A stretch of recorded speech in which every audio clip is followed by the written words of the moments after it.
Sorry दोस्तों, वो कुछ गड़बड़ हो गया था यार। गड़बड़ क्या, बैक का बटन दब गया था। वो लेक्चर सेव तो हो गया पर वो उतनी देर का हुआ। तो मैंने आपको समझाया था कि 11,400 हो जाता है 95, यानी टोटल किया ना अपन ने। वापस समझा देता हूँ क्या बोलना चाह रहा था मैं। यानी 2 वर्ष 6 वर्ष, मान लो माना 100 रुपये उधार लिया उसने। कितने रुपये उधार लिए? 100 रुपये। 100 रुपये उसने उधार लिए, माना माना 100 रुपये उधार लिए, 100 रुपये उधार लिए।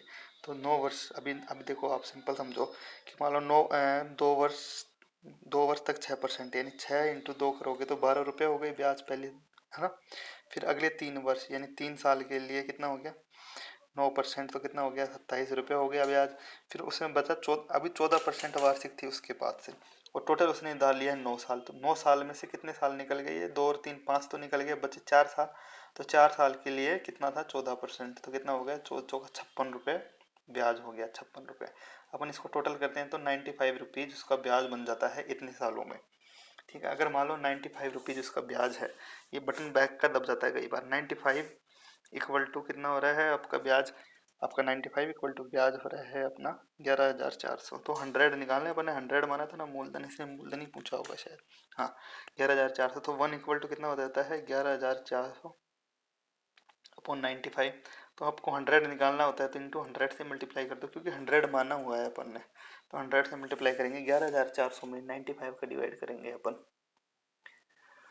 तो कितना आता है करके देखो फटाक से। ठीक है, करके देखा 63 में, करके देखो फटाक से कितना आया। 95 इक्वल टू 11,400, तो एक 120 बार जाएगा, तो कितना आ जाएगा? 120 इंटू 100 कर देंगे तो 12,000 रुपये आ जाएगा। 12,000 रुपये आपका आंसर आ जाएगा। आंसर आ जाएगा 12,000 रुपये। ठीक है, ये 12,000 आंसर आपका आ जाएगा। ओके, सारे क्वेश्चन ऐसे ही है। 100 रुपये मानो और ब्याज का सिंपल समझो, आपको हो जाएगा। हाँ, अभी मैं एक चीज़ और बता रहा था। मान लो आपको ये किस्त वाली राशि याद नहीं रहती है। किस्त वाली राशि आपको कुछ क्वेश्चंस मैं कल भी बताऊंगा। ऐसे कुछ क्वेश्चंस ज़्यादा नहीं होगा वो वीडियो का टाइम पीरियड, मतलब कुछ क्वेश्चंस ही बताऊंगा बस। ठीक है, अभी मान लो आपको एक चीज़ समझा देता हूँ कि मान लो ब्याज का फॉर्मूला आपको याद नहीं है भाई, किस्त का कैसे देनी है। ठीक है, तो किस्त अब 61 नंबर का क्वेश्चन देखो, आपको 61 नंबर का क्वेश्चन देखो, आपको फॉर्मूला याद नहीं है, लेट अस सपोज। तो क्या माना कि उसकी किस्त है, माना किस्त मान लेते हैं अपन, आपको फॉर्मूला याद नहीं है, माना किस्त है उसकी कितनी? 100 रुपया मान लो। तो 100 रुपये एक बार देनी है, कितने साल के लिए देनी है? 4 वर्ष के लिए। 100 एक समझ लो, यहाँ पे 100 लिख दो। यार बड़ा लेना पड़ता है ना, अभी छोटा मान लो, पेन पेन छोटा लेता हूँ मैं एक बार। हाँ, ऐसा समझो। तो माना यहाँ पे लिख देता हूँ, माना किस्त है उसकी 100 रुपये, ऐसा दिख रहा है ना आपको? 100 रुपये। ठीक है, 100 रुपये तो 100 एक बार में हो गई, दूसरी बार में 100 हो गई, तीसरी बार में 100 हो गई, चौथी बार में 100 हो गई। ठीक है, हाँ, ओके। तो अभी मान लो 100 होगी, तो आपको क्या करना होता है कि अभी 60 कौन सा एक रहते हैं अपन को? 61 नंबर का, है ना। तो 100 रुपये तो एक बार हो गई, पर अभी इसमें ब्याज के लिए क्या करना पड़ेगा? 61 में 5% है, तो 5%, 5 इंटू कर देंगे अपन 100 रुपये का ब्याज। देखो आप, 1 2 3 आगे किस्त है ना, तो 3 से मल्टीप्लाई कर दो, तो टोटल किस्त हो गई 115 रुपये। ठीक है, अब इसमें 5% है, अब आगे किस्त कितनी बची है? 2, तो इसको 2 से मल्टीप्लाई कर दो, कितना हो गया? 110 रुपये। अभी 5 × 1 करोगे, आगे किस्त बची है कितनी? 1, तो 5 से 1 से किया तो कितना हो गया? 105 रुपये। और आगे जीरो है तो वो जीरो आ जाता है।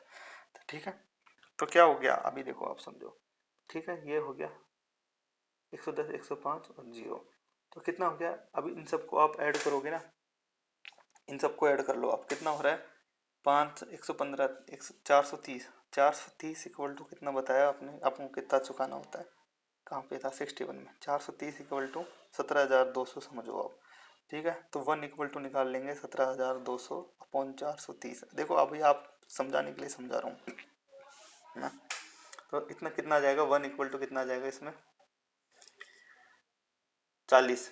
ठीक है, तो 40 आ गया। अपन ने किस्त मानी थी 100, तो 40 इंटू 100 कर देंगे तो 4,000 आंसर आ जाता है। वैसे ही करोगे ना तो भी 4,000 आ जाएगा। देखो ऐसे आपको फॉर्मूला याद नहीं रहता, कल भी समझाऊंगा मैं और इससे रिलेटेड क्वेश्चन। यहाँ तक मैं पूरा कर चुका हूँ, कोई दिक्कत हो तो बताना। ठीक है, कल और एक दो क्वेश्चन से देखेंगे, फिर इसको ख़त्म कर देंगे, कल पूरा कंप्लीट हो जाएगा। फिर उसके बाद अपन कंपाउंड इंटरेस्ट देखेंगे। अगर जो भी क्वेश्चन में प्रॉब्लम होगा तो कमेंट बॉक्स में जरूर लिखना। Thank you very much, have a nice day.